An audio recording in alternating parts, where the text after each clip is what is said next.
Hi, this is Alana from the QuickBooks team. If you use Square to process your sales, you can save time by automatically downloading your sales and other transactions into QuickBooks. Let's go over how to record new transactions downloaded from the Square Connector by QuickBooks app and how to match them to transactions already in QuickBooks. To get started, you must connect your account to QuickBooks. Watch this video to learn how to do that. Before you add any transactions from Square, let's take a look at two important accounts QuickBooks uses to track and record Square transactions. Select the Settings menu and Chart of Accounts.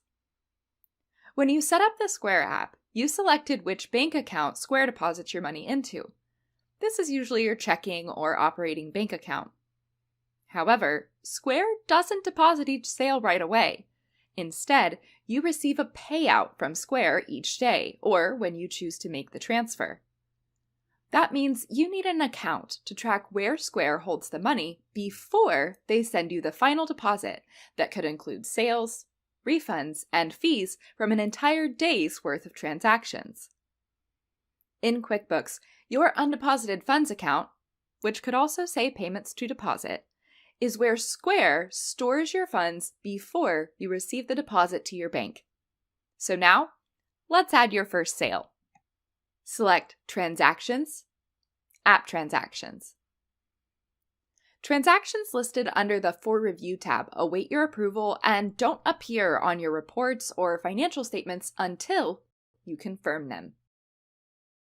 Select a row to see additional details about a transaction. Let's look at a sale. Square shows sales as payment received transactions. This records when you collected money through Square from a customer in exchange for goods or services. First, you confirm who the transaction was with. If QuickBooks recognizes the customer, it automatically fills in their name. You can also add a new customer or use Square Connector defaults. Then you see an overview of the transaction, including taxes and fees. You'll see a list of all the products and services you sold. QuickBooks tries to match what Square shows you sold to products and services in QuickBooks. When you or QuickBooks selects a product or service, the income category that the item uses increases by the amount of the sale. If QuickBooks can't find an exact match, you'll see a list of possible matches. Select the correct item from the list, or create a new product or service. If you want to split the total of a sale between multiple categories, select different products and services for each line item. Because each product and service has an income account assignment, if you select multiple products and services, you'll affect the income categories for each product and service you choose. Check out this link to learn more about products and services in payment apps. After you've reviewed the details, select Confirm. After you confirm the sale, QuickBooks learns from your selections and assigns the same product or service to other transactions with the same item. You find confirmed transactions in the Categorize tab. They stay here unless you undo them, which moves them back to the For Review tab.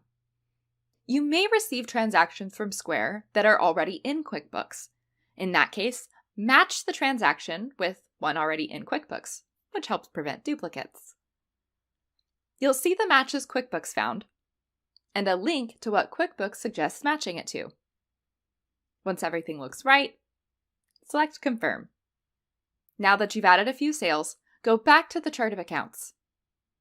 Notice your bank account balance is still $0 because you haven't received the money from Square yet. However, your undeposited funds, or payments to deposit, account balance shows where the sales will sit until you receive the payout from Square. When you receive money from Square to your bank account, QuickBooks records a deposit. Let's review a payout transaction now. This transaction will group received payments, fees, and refunds that represent the net payout you receive from Square. Make sure you assign the right bank account and that it's linked to the correct transactions, and confirm it.